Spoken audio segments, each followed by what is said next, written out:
Okay. Miriam? You're on live. Okay. Well, hello everyone, and welcome to the Portuguese Elections Monitor. My name is Javier Carbonell. I'm a policy analyst at the European Policy Center. We host these events after every major European election, and we deal with what has happened and what to expect in the future of the election and of the country. So these are the third elections in 3 years in Portugal, which gives you already an idea of the political instability that the country has been suffering over the past years. And the results have been quite interesting, quite far a bit from what we were expecting. So the ruling centre-right coalition, Democratic Alliance, remained the strongest political force in Portugal with 32% of the vote. However, interestingly, both the Socialists and the far-right party Chega have been tied in seats for the second place. The Socialists are just a couple of decimals of percentage ahead in vote share, but basically they have 58 seats, both of them. So of course, this indicates that Portugal kind of is copying the tripartite classification between socialist, center-right, and far-right as these three big fields of political parties that is happening in other European countries. Of course, this has important implications for the inclusion of the far right, what is going to happen in the government, and what's going to happen to the political stability of Portugal. To answer all of these questions and analyze the elections, we have two fantastic speakers. So in the first place, we have Susana Frexes, which is EU correspondent for SIC TV and Expresso, and Vicente Valentim, who's assistant professor of political science at IE University and author of the book The Normalization of the Far Right. So the way this event will go is that we will start with a couple of questions to the speakers on what has happened, what to expect, and how this will affect the EU and kind of broader implications of these elections. And then we will open the floor for anyone who wants to make a question. Please feel free to write any question at any point. You can start writing your questions now, so do not wait until the very end. This event will just last around an hour, so it will be short but intense and fun. So please join us in welcoming the two speakers. I'm going to get right to it. Okay, so let's start with the election results. What has happened? I'm going to start with you, Susana. So what were the key issues and narratives that defined the election campaign, right? So, of course, they were cold because Prime Minister Montenegro had this scandal regarding this Spinoviva company. But this hasn't seemed that has damaged his image, quite the opposite. So how can we read the results and the campaign? Hello, hi to you all. Thanks for the invitation, first of all. So it's true, Montenegro did survive to Spinoviva scandal, at least for the time being, because it was, this is one of his maybe smart moves. So he tried to survive all this scandal by calling elections, or at least putting his government to non-confidence vote. And in the end, of course, the government collapsed. And it was a risky move, but it seems to, at least for the time being, it paid off. In the sense that it did win some extra seats. So we did lose the elections. I'm not sure the scandal is over yet, in the sense that, for instance, we see even the far-right party Chega saying that it might still push forward an inquiry commission in the parliament. And it was this inquiry commission that he was trying to escape by calling or pushing forward for elections. Also, we don't know what the next socialist leader is going to do, but it's also a possibility that the socialists push forward for this, because, to be honest, I do think that there are some questions regarding Spinoviva and this mix between politics and business that is still to be answered, but let's see what's going to happen. But it's true that if Montenegro was trying to be cleared out by by the voters, by the Portuguese, he has some arguments here. And he definitely yesterday when he reacted, he made clear that, well, this is what the Portuguese want. They don't really care about my family company. Actually, the owners of his family company were on stage with him. So it was interesting because it's true that Spinoviva was used either by the socialists, either by the far right, to try to show to the Portuguese voters that this government, and especially Luís Montenegro, was not fit for the job. So his integrity was at stake. Well, at least for Chega, it did work out, but not for the socialists. So actually, the socialists, they didn't benefit from the scandal at all. It was actually the opposite. But the campaign, of course, we had the Spinoviva issue. We did have migration. Maybe Vicente can talk a little bit more about that. I don't think that during the campaign, the different leaders from the different parties, they went into detail. They didn't go into detail. I don't think so. Even in terms of migration, when it comes to migration, we see, of course, that the far right Chega is really pushing hard to discuss this issue, but they are not really discussing it. They are just, it's an amalgama, like it's just a mix. And the other parties, I don't think they succeed in explaining their position on migration either.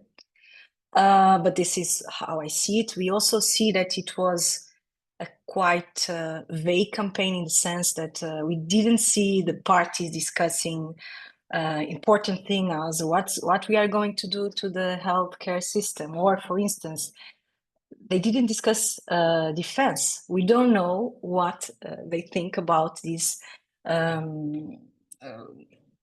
allegedly increase of defense that Portugal is supposed to do. It didn't discuss international politics, like the impact of the trade war. And today we had the spring forecast, and it's quite clear that there is an impact also for Portugal. We didn't have that in the campaign. So, and at some point, the campaign was really maybe political scientists and teachers at the university. They will try to explore this a bit and to try to understand what happened during the campaign, because at some point the campaign was totally was more about entertainment, in the sense that we were watching the journalists going after the Prime Minister to the beach, or going after Montenegro to the beach. It was playing a volleyball. It was swimming in the ocean. The journalists were asking questions about this, and at some point we were like, okay, what's going on? For instance, Pedro Nuno Santos, so the socialist leader, was riding his motorcycle. And the most interesting thing, it was probably what happened in this last 3 to 4 days of campaign, when at some point Ventura, so the far right leader, he was using his health condition and he was exploiting it politically. So he felt he was not feeling okay. It was quite clear during a speech campaign. He was on stage, and at some point he felt ill. He went to the hospital. Once again, all the journalists and the TVs going after him, going live all the time. It was something that I've never seen before, to be honest. For the day after, he was okay. We know it was just a reflux, so he was not having an heart attack. It was not serious. He was just feeling not okay. But the day after, he decided, not the day after, but 2 days after, he decided, okay, I will insist. I will go to the streets. I will show that even if he was not feeling okay, he was trying to show that I'm here, I'm strong, I'm with the people. So a populist strategy, for sure. Once again, he was feeling bad. So, and it was for me, and I was in Brussels. I was not there. I was not covering the election. At some point, I was really trying to understand what was going on from the political perspective, also from the media campaign coverage perspective. Even for journalists, I suppose, I'm not criticizing anybody. I'm just trying to, I know it's not easy when something happens like this. For journalists, it's not easy to react.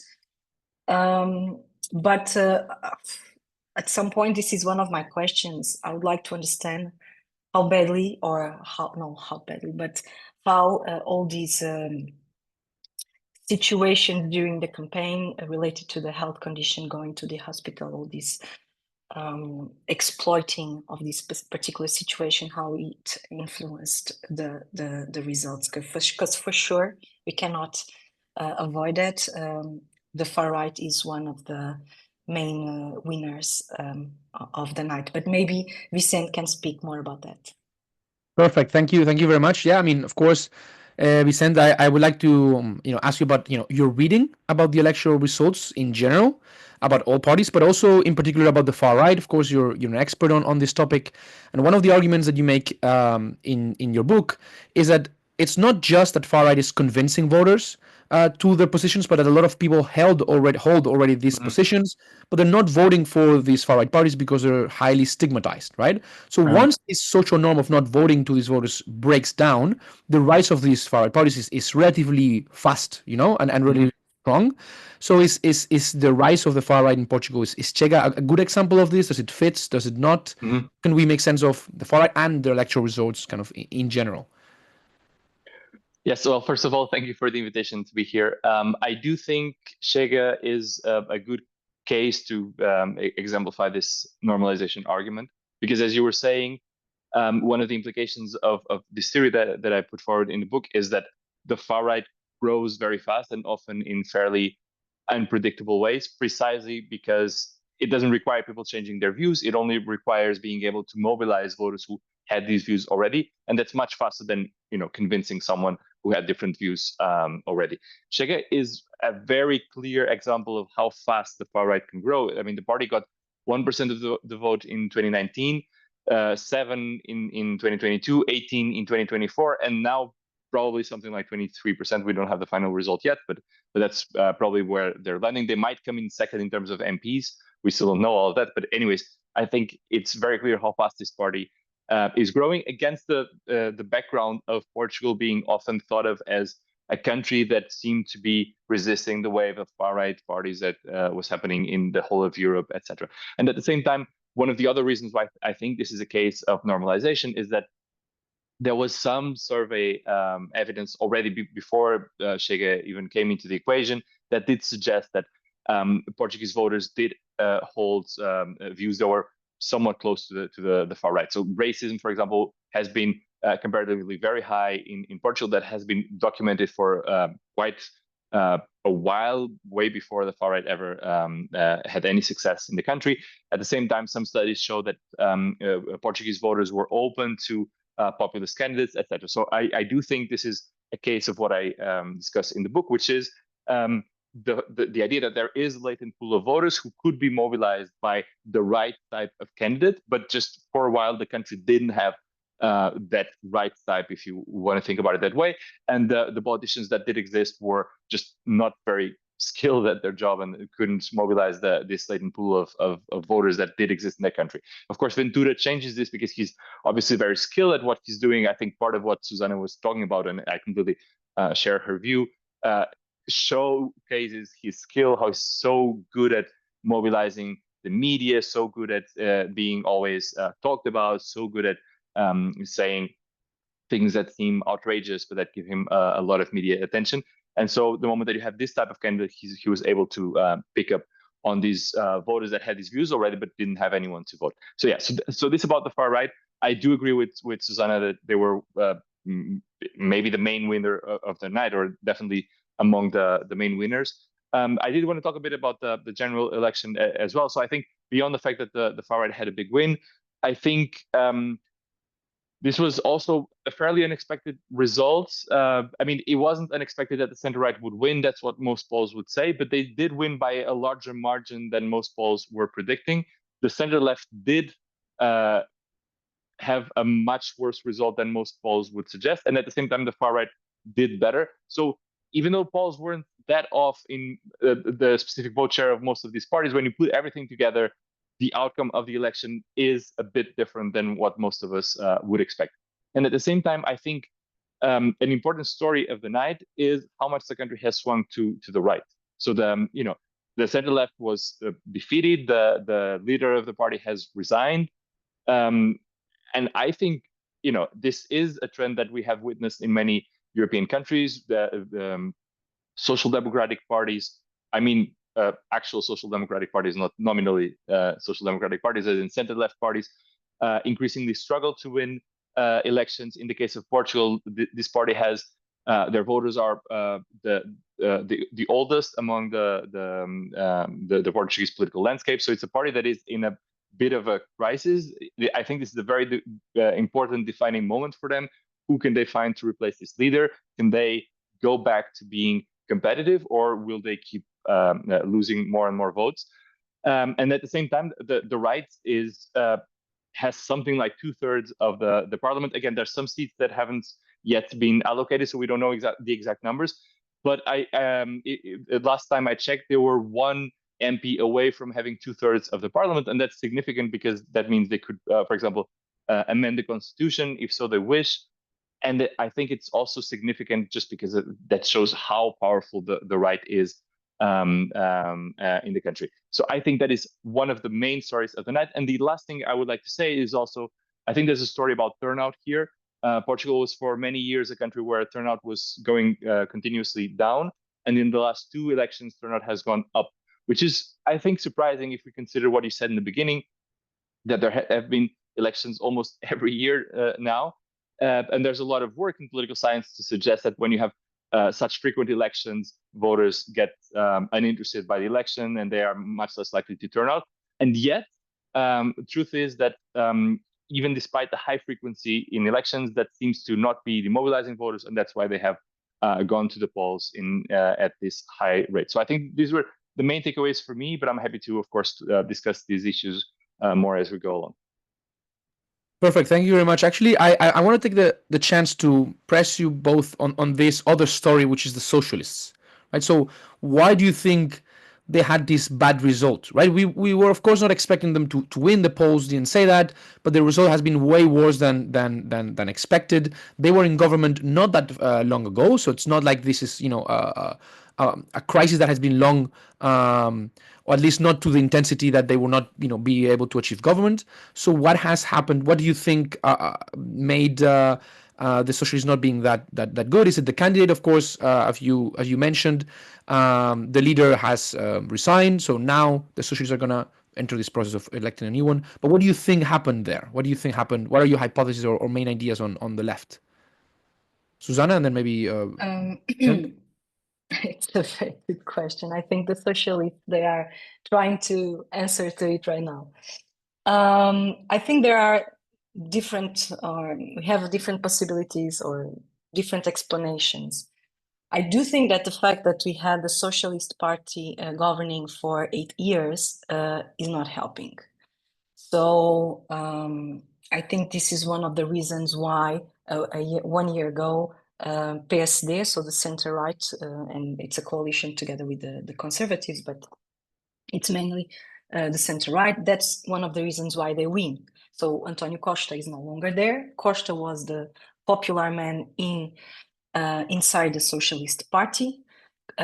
Costa is no longer in Portugal. Actually, he could not even help Pedro Nuno Santos during the campaign because he's the president of the European Council. So he cannot just simply help a specific candidate. And we also know that Costa is not fond of Pedro Nuno Santos either. So they are not even from the same group inside of the Socialist Party. One other reason, or a different reason that has been also mentioned recently, is the fact that Pedro Nuno Santos, and we know him because he was minister of Costa, so he's not someone that is totally disconnected from what happened during the last 3 governments, or the last 3 socialist governments.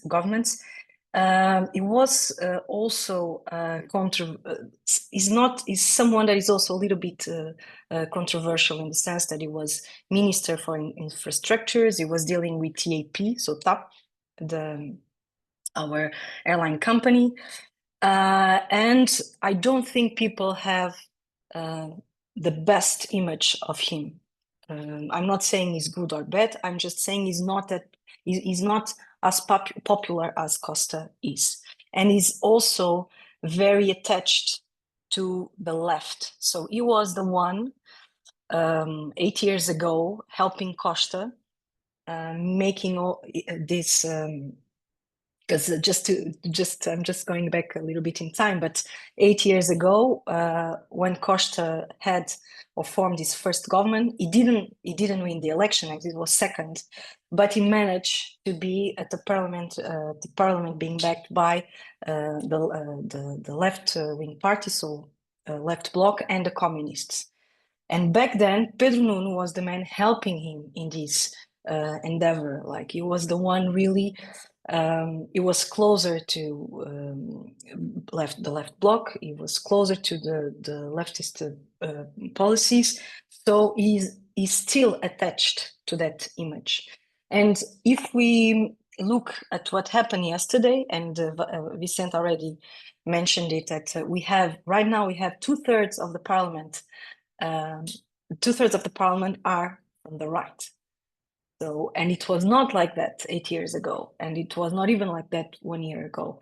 So more and more, it's not, even last year, the right was already a majority, but now they have 2/3.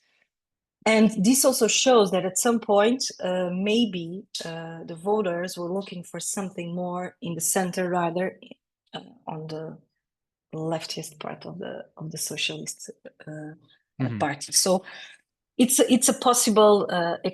These are just possibilities. Yeah. I don't have a clear answer to that, but definitely he didn't succeed. That's for sure. And this new guy that is already challenging his job is more. It's inside of the Socialist Party is more to the center, so he's closer to the center. So let's see if it helps, but. Of course, at some point as well, people were a bit tired of all these years with the Socialist Party. Yeah, I think. Yeah. Thank you, Vicente. Do you want to add something or? So the first thing I want to say is I completely agree with the point about it's hard for you to be the alternative when you have been in government for such a long time and so recently. So I fully agree with that point, and I think that's the main story here. I want to add I want to add 2 points to that. I think there's also, I think there's a secular trend aspect to this, so a very long-term element to what happened, and then I think there's an election-specific element to what happened. I think that the very long trend is something that we see across Europe, which is that this, as I was saying before, the center-left parties are struggling in many countries. They are struggling to have a clear message. They are struggling to mobilize voters, and so to a large extent, as my colleague Tariq Abou-Jadi, for example, has argued, these parties keep winning votes because there's some sectors of the electorate that have always voted for them and keep voting, but that is a model that is going to fail eventually because these parties are also have an electorate that is very old, so they're literally running out of these electorates, and the new people who are joining the electorate typically will vote for other parties. So this is the long-term secular trend. And on top of that, I think there is an election-specific aspect. Of course, again, on top of what Susana said, I think this campaign, to a large extent, was a struggle between two different narratives about what had happened, as in what had led to the previous government to fall. The right-wing narrative was that this was a crisis of government, that they were a minority government, and that the center-left simply stopped supporting them, and that's why the government fell. And then the left argument was that was not the case, and this was just a stunt by the prime minister to try and shift attention away from the whole corruption scandal. I think what we saw yesterday does suggest that the right-wing narrative was much more successful, because the right seems to have had a very good result, and the left obviously had a very bad one. But I think the fact that this happened this way should also ring alarm bells for the socialists even more, because it should have been a fairly easy campaign to make. There was a corruption scandal. I think at face value, for most voters, it's hard not to see how problematic much of what Montenegro had done seems to be, and of course the challenges that this presents for the future, as Susana was also saying before. And yet the fact that the socialists cannot hit a home run under these very favorable conditions, even considering that they have been the government recently, I think should really sound the alarm bell. And I think they are probably going to have a moment of reckoning and a bit of an identity crisis. But I really think, as I said before, this is a very important moment for them, because if they cannot go back to being one of the main parties in the country in the next election, they might never be able to do that again. Very important message for the socialists. Okay, so let's move on to, and then we'll come back to a couple of these things, issues in the questions. But let's move on to what's going to happen. So, if I'm not mistaken, a coalition government, a majority, can only be reached by 2 of the 3 big parties. So it's not enough that one of the big parties allies with other small ones, meaning that the choices are very stark. So, Susana, what do you think is going to happen in terms of election? I mean, obviously, probably Montenegro is going to repeat as prime minister, but with whom? And do you think it's going to take long? Do you think the instability of Portugal is going to go away or not? Well, I think there are 2 different questions. One is the new government, because I don't think it's the same thing. We might have a government without stability. So we don't have, as you know, we don't have a tradition of coalitions in Portugal. Even when Costa was backed by the left bloc and the communists, it was not a coalition. So it was the government was only the Socialist Party ruling, actually. And I don't think Montenegro is looking for a partner either. So, well, to be honest, if we take his campaign, what it was saying it was repeatedly asking during the campaign is "let me work." So it was "deixem o Luís trabalhar," so let Luís work. So, and that's what he's asking, "let me work," in the sense that he wants to govern alone. And he expects, this is pretty clear, he expects the socialists to help him out, so not to make his life that hard. And we already know that in the past, in the last year, the Socialist Party did help him, because that's how he got a budget approved. And he survived to, I don't know how many non-confidence votes either. So, and also to elect the president of the parliament, it was also the socialists it was also Pedro Nuno Santos that helped him out in this thing. So I do think he's expecting exactly the same, but now his argument is even stronger, because he can say, "I won the elections, you are weaker, so just don't stay in the way." And this is how I read it. And in terms of the far right, so far he has said, and once again he repeated, he said it too many times, so I want to believe that he's not going to change his mind, but we never know, that no means no to Chega. So he said, "I'm not going to govern with Chega." Nevertheless, we know that everything can happen. So I don't think he's going to form a coalition. I don't think that's a scenario. But we cannot exclude that in October, when they are at the moment where they are negotiating or trying to approve a new budget, it might need Chega. So it's true that for him, he only needs the Socialist Party to abstain in order to have a budget, but we don't know what's going to happen, and that's why I was telling you that stability is a different thing. One thing is for sure, we cannot have elections until May next year, because we cannot have elections in the next 6 months. Then we will have presidential elections. So we will, in January, we must choose a new president of the Portuguese Republic. And during the 6 last months of the president's mandate, we cannot call for elections. So we know for sure that the next president will take, so he will start being president in March next year. So if in case we have a new collapse of government, in case we don't have, for instance, a budget, so we have to wait at least 1 year. So the main question for the socialists is, what do I gain from blocking a budget in October? Because if they block the budget, Portugal will be, of course, you can survive. You can live, as you are Spanish, so you know it. Of course, you can survive without a budget. But of course, politically, it's of course more difficult, and taking into account the political, the global, also the global situation and this trade war and everything. Of course, it's better if you have one. So I do think that Montenegro is still counting on that. So at least for 1 year, I think this is what's going to happen. I might be wrong. I don't know.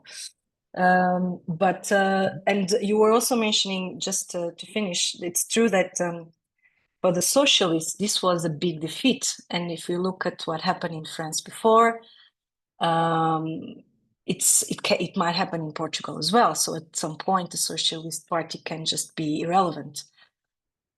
But don't forget that in February, we also had elections in Germany, and the far right was second, and the Socialist Party was third. But of course, Germany, they have this tradition of coalition. A great coalition is not a big deal for them. And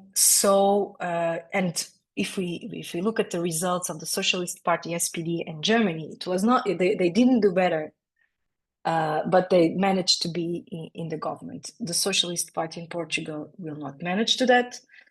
But they also have an argument that I think it's interesting, because every time we talk about the great coalition in Germany, sometimes we think, okay, every time you make a great coalition, who is the opposition? Who is in charge of the opposition? Who is the opposition leader? And right now, it's, of course, you have the Greens in Germany, but the main opposition party is AFD. And now what you have in Portugal, you still don't know, because we are still expecting the results from from some constituencies outside of Portugal, but it doesn't matter. It's for either the Socialist Party second or third, it doesn't matter, because at some point, one of them will have to be the opposition leader. And this is something that is really, really hard for the Socialist Party, more than anything, because if they decide to support the budget, they can say, well, we will support the budget because we are thinking about the country. But then what is happening with the far right? And this is one of the main questions that Pedro Nuno was already struggling with. That's why last year he was not fond of passing the budget, but in the end he did. And now this is still a big question. Yes. So yeah, very, very, very interesting points. Vicente, do you want to add something on the kind of government formation and or kind of how this might change the policy priorities that the government of Portugal is implementing? Yes. Again, I second everything that Susana said. I'll insist a bit more on some points, but I don't think this is actually in any way different than what she said. I do think, so one first thing that I want to say, which builds up, I think, from what she said, is that on top of the socialists having nothing to win from not allowing a government, I think they will also look back and think that the fact that they let the government fall now probably hurt them in this election. And so they will have to think very carefully if they want to do that again in the future. So on top of all this discussion about there being other elections, you cannot have another one soon, even if that was out of the equation, I think they would still be much more skeptical about whether it would be a good idea. So I think they have no legitimacy now to not support some type of government from Montenegro. That's my reading. But on the far right question, I mean, I do think, again, Montenegro has said repeatedly that no means no, as Susana was saying. I think that at least in a first moment, he will stand by it. I am not so confident that over the long term, the center right will never have some type of agreement with the far right. I personally think that is bound to happen sooner or later in some, in some way. That doesn't mean that the far right is officially in government or anything like that. But I think some type of agreement sooner or later is going to feel inevitable. But it could be with a different leader than not Montenegro, depending on how things go for him. I do think his first attempt will be to have a minority government again, because he has come out very strong of this election. So I think he has very good conditions to do that. But that doesn't mean that the far right doesn't have other ways of influencing the government. The center right was already moving rightwards when it comes to migration, etc. And now with the far right having this such a strong electoral result, I think that's going to happen even more. And as Susana was also saying, I think in some way this is the ideal situation for the far right. They don't have to govern. They don't need to actually make the mistakes that you make as you govern, but they are the main party or one of the main parties in the opposition. And at the same time, they might be able to influence the minority government to move closer to their position. So all of these things will, in principle, be very good for them in a next election. So I would argue that for them, it's even better to be in this position than to actually be in the government, where you have there's some erosion of political capital and all of that for these parties that are mainly opposition parties. Yeah, very, very interesting, very interesting. Thank you very much. I mean, coming from Spain is very interesting to see the coalitions, right? Because in Spain it would be unthinkable that the center left and the center right collaborate. Once that did happen, it nearly broke the Socialist Party. But this is, of course, increasingly a choice that Socialist Party are having to make in a lot of European countries. And with that comment, we get now into the European dimension. And actually, with a lot of the questions are actually about that from the audience. So I want to start with Susana on how do you think the probable, more than probable continuity of Montenegro impacts the EU. I'm guessing that at the EU level they can more or less breathe with regards to Romania and with regards to Portugal in terms of government. Do you think this has a specific impact within EU policies and EU politics, or would we see is more kind of continuity? How do you think it impacts the different policies? I think it's more continuity. I don't see a big change here. So, to be honest, at the EU level, you don't see a big change. Even if we compare to Antonio Costa and with Montenegro now, because the truth is that the Socialist Party and PSD, they are not far away from each other. So they are not really apart from each other when it comes to the EU affairs. So, of course, for instance, let's think. Now we are supposed to, or the Commission is supposed to put forward a revision of the return regulation. So in terms of migration, probably a PSD-led government, so a center-right-led government, for sure it's going to be tougher in terms of migration, or probably will be more aligned with those countries that think that we should have a tougher stance of migration. And I'm talking about EPP parties. I'm thinking about Germany, but of course Italy is not EPP, but still they also have a tougher stance regarding these. And of course, but this is not because of Portugal that is going to change or be tougher. This is EPP. EPP is in charge of the European Council. So to be honest, the fact that Montenegro stays, it's one more seat for the EPP. So we should expect, that's what we should expect. So it's not a big deal over there. Of course, we will also have the negotiations of the next MFF. it's true that quite often the PSD, so the center right, it's a little bit weird. I know it's weird to say PSD, especially PSD, especially because in Europe, PSD, they are the Social Democrats, they are from the left side, but in Portugal, PSD is from the center-right side. But so PSD quite often was criticizing Costa and the socialist government because they were all the time asking the European Union to give more money to Portugal. So quite often they were saying, well, it's time to put an end to this policy where we are always asking for more money. We are subsidy dependent, or we are dependent on grants. We should change our policy and the way we behave. Nevertheless, the last thing I heard from Prime Minister Montenegro was saying that, well, we are in favor of increasing the national contributions. We are in favor of increasing the EU budget. We are in favor of new Eurobonds in the sense, or a new recovery fund for defense, so common joint borrowing. So you see, even if it seems there are some nuances or some differences, in the end, I don't think Prime Minister Montenegro will arrive at the MFF negotiation and say, look, we don't want the money, we don't want the cohesion funds, we don't want more money for Portugal. So I don't see a big difference there. And I also think this is kind of interesting to and I don't see of course, Chega for sure will put a pressure and will influence this government when it comes to internal politics. But I don't think Chega is enough for the time being to push the government to a different direction in terms of EU politics. Perfect. Thank you.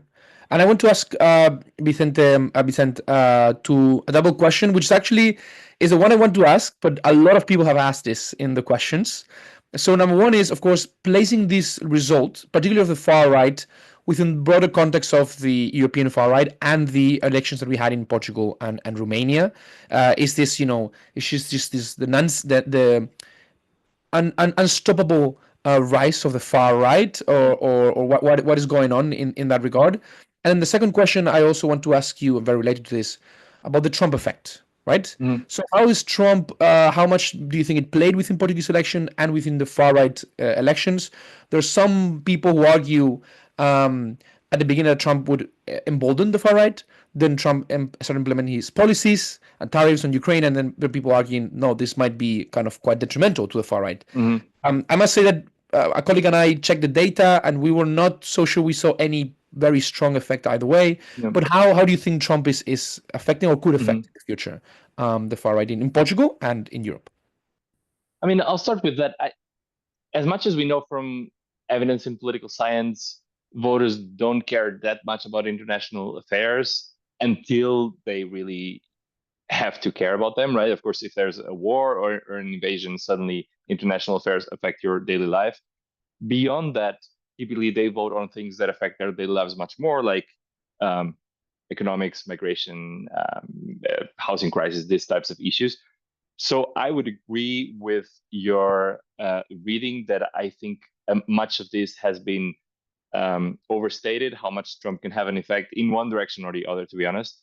There is some work to suggest that previously elections by Donald Trump had an effect, but I think those effects happened against the background where the far right was much less consolidated than it is now. I think now they are a mainstream in the sense that they are an established actor in most European societies. And I think to the extent that something like the Trump presidency can have an effect, it's going to be a very marginal effect, I think. Again, unless something much more catastrophic, much more important happens. But so far, everything that has happened, I would guess, has not such a strong effect. Now, to the question about the wave, yes, I mean, we see there's a lot of variation within cases and from one election to the other. But if we take one step back and we look at vote shares in the last few decades, what seems obvious is that the far right keeps growing. Now, of course, the question is how far are they going to grow? For a while, the consensus in political science was that these parties could grow until something like 10, 15, sometimes 20% of the vote, and then they would stabilize and they would have a hard time growing even more. And I think this was true in many countries for quite a long time, but in recent years, we have seen them break through that share of the vote and start winning elections in increasingly more countries.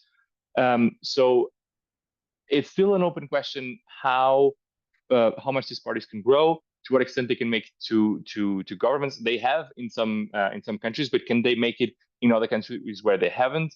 And to what extent the moment when they start having governmental positions and start being in coalitions and all of that will actually make people stop voting for them? That doesn't seem to be the case so far.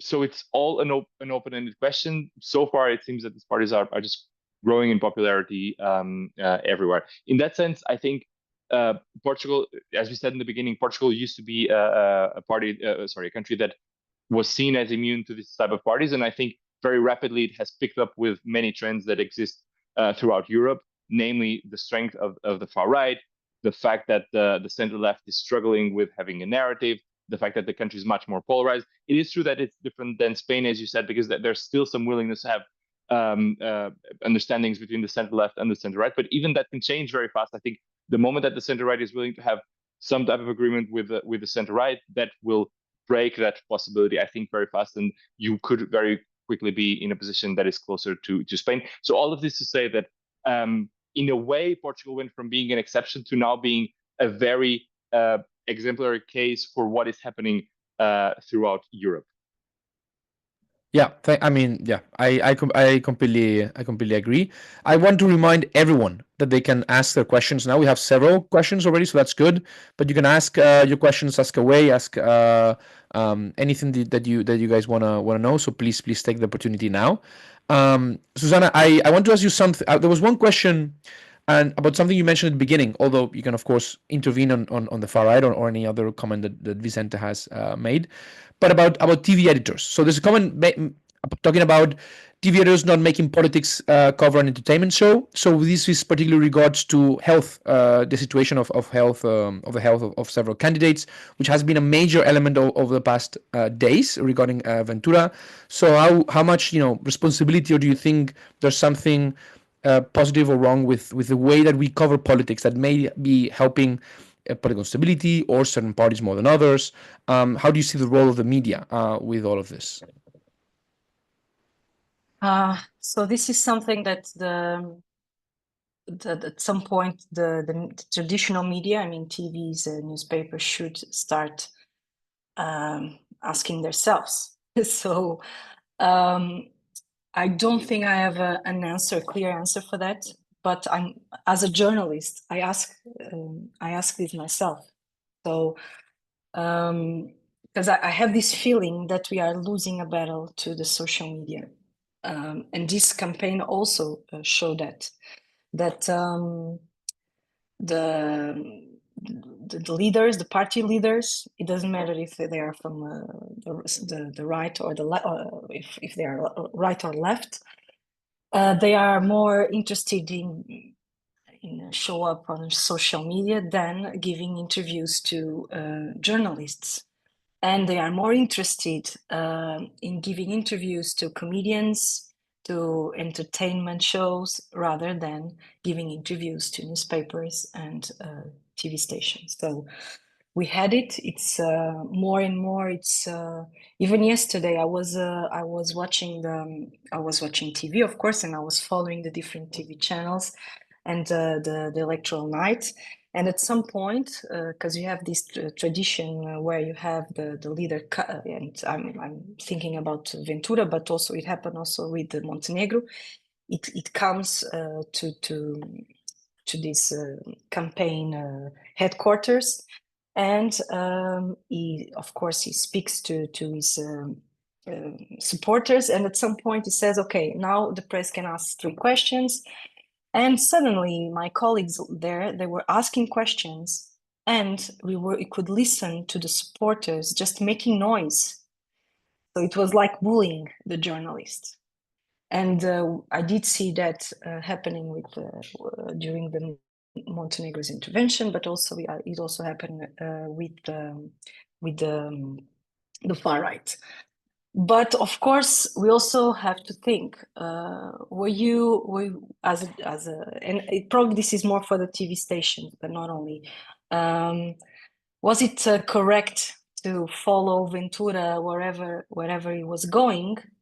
It's not an easy. I hope my boss is not listening to me right now.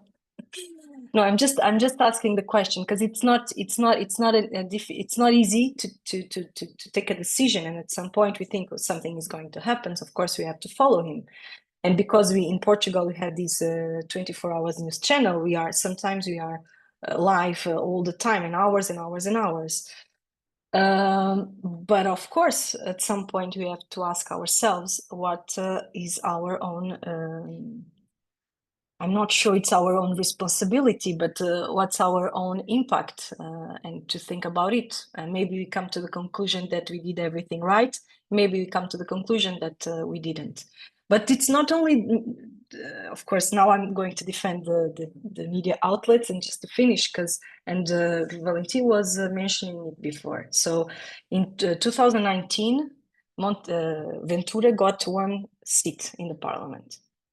And then he went to, and then 12, 15, now 58. But in 2019, it was not the only new party, or it was not the only one gaining a new seat. So back then in 2019, 3 different parties for the first time got seats, 1 seat each. So it was 1 seat for the far right, 1 seat for the Liberals, 1 seat for PAN, which is a green party. You see, and the way, and people, they have a choice, right? So they had the choice to vote for Ventura, for the far right, for the Greens, for the Liberals. And when we see what happened after that, we see that for the far right, they just skyrocket. So at some point it was, now they are 58, and the Liberals, they are 8, PAN only 1.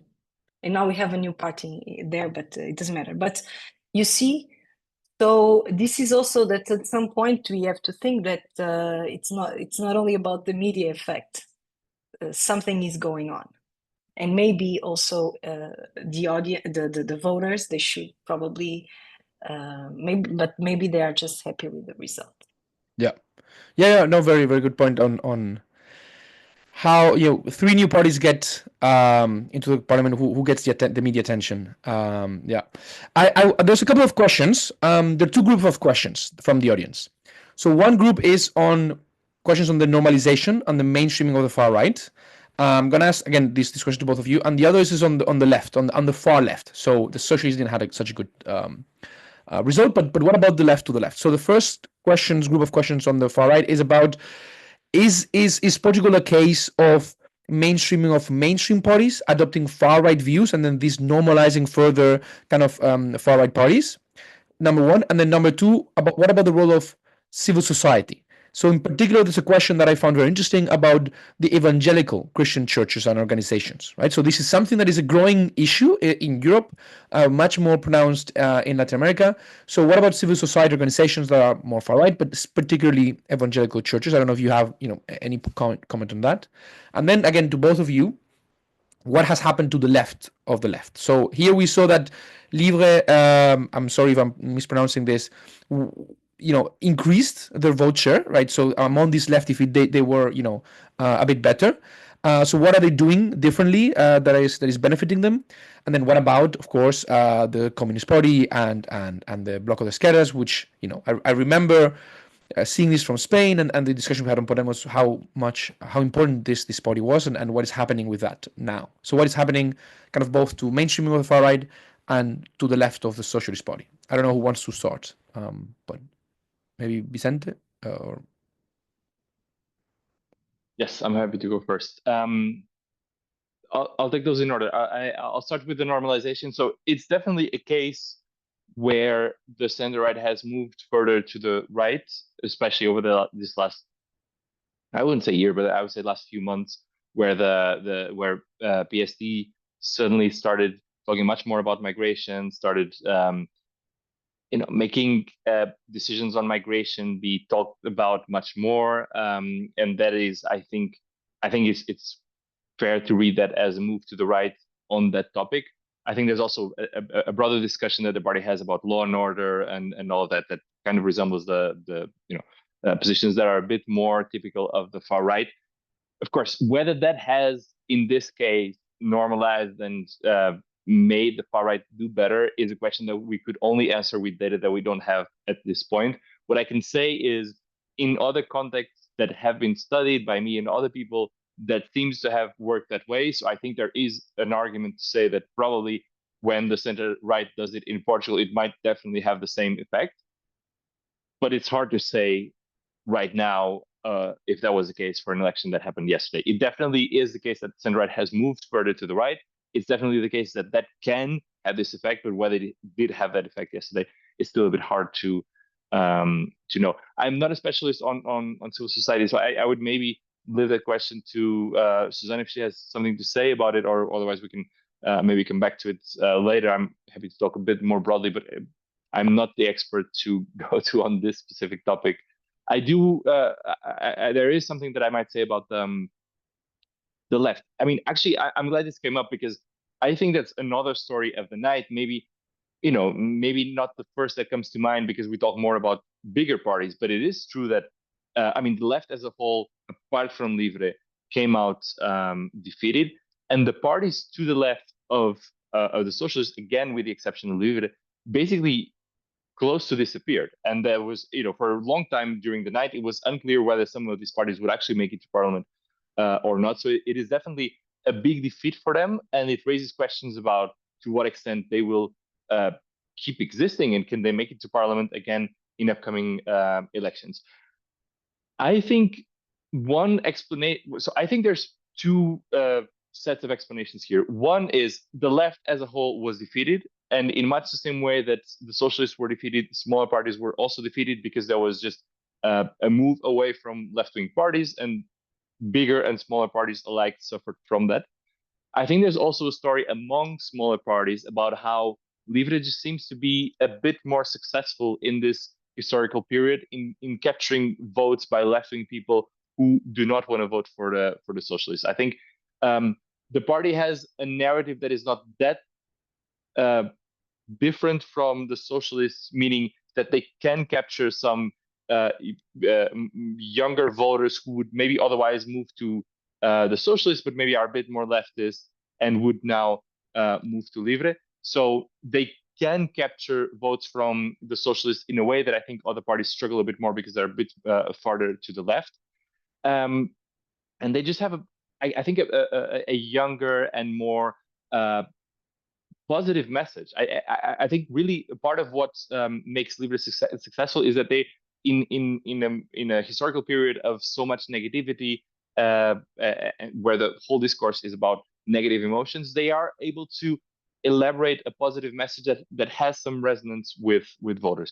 And I actually think, they could start becoming a problem for the Socialists very quickly if the Socialists keep losing voters. Again, because it's not such a big ideological jump to go from the Socialists to Livre. There is a scenario where suddenly Livre starts capturing a lot of the Socialist votes, and then we know that people vote also based on expectations of what others will do. And so if a lot of people start fleeing the Socialists to move to Livre, this could be something that happens. I'm not saying it's very likely, but I'm saying it's definitely something that could happen. And we have seen it happen in other countries. So I think the story is about how Livre managed to have a kind of a rebranded, newer version of fairly centrist left-wing politics that was able to capture on younger voters that wouldn't vote for the Socialists, but maybe are not so far to the left that they would vote for other parties. And so they basically captured all the vote that stayed on the left but didn't want to move to the more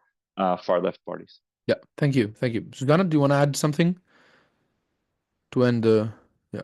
Yeah, it's on social society. I don't have much to say either. So, but it's what Vicente just said about Livre. So these tiny party from the left that actually managed to survive and to get bigger. And so we don't. The Communist Party, it's something that it's not new. They've been losing supporters for quite a long time. We also see this is very interesting because villages and cities that before were like they were really like how do you call it, bastião? I'm losing the word. Stronghold. So that, yeah, thank you. So places where they were winning and really being strong, now they belong to Chega. So you see these supporters that used to, or these Portuguese people that used to vote for the communists that now are voting for Chega. So it's something that we are. I think even in Portugal, we are still trying to understand what are the flows. So what's happening? Who was used to vote for communists now and why? But the reasons are a bit the same. But it's true that everybody in Portugal now got more emotional about migration, and still probably we are not. This is also my personal opinion. I'm not ignoring what people complain about, because I'm also going to Portugal and I listen to my friends and to people I know and whatever. So, and of course there is something changing in Portugal. I can just give you the example of my hometown. I'm from a tiny village in Portugal, and 5 years ago, we only had Portuguese people living there, and now we have migrants. But I can also tell you that the companies in the region, they need these migrants. But it's also a question of perception. So maybe you have to listen to the people, and we also have to explain what's going on. And but the parties are not explaining. Nobody's explaining, and so you just have this big mess, and we have these incredible results. Well, I mean, thank you very much. With that, we've run out of time. I think the discussion was very interesting. There's so many more points I would have liked to raise, but luckily, and I want to say this, that we answered most of the people's the audience questions, so that's good. There's some person who argued that, well, also there's this Europeanist dimension with Livre, that maybe in a way that they're Europeanist in a way that Bloco de Esquerra, for example, is not, and that might also pay dimension, talking about this European dimension of the election. But I wanted to thank you very much for participating and for making the time. I think it's very interesting. I encourage everyone to follow Vicente and Susana. Follow the work. It's very interesting. Of course, we will organize more European elections monitors, and have a happy Monday. And thank you very much for joining. Thank you. Bye, everyone. Let's wait. Give me a moment. Miriam? Yes, I'm here. Yeah, should we? Can you stop the Yeah, of course. I will. event? Well, thank you very much. I'm not sure we've stopped completely or not. Apologies for this, but I think it's just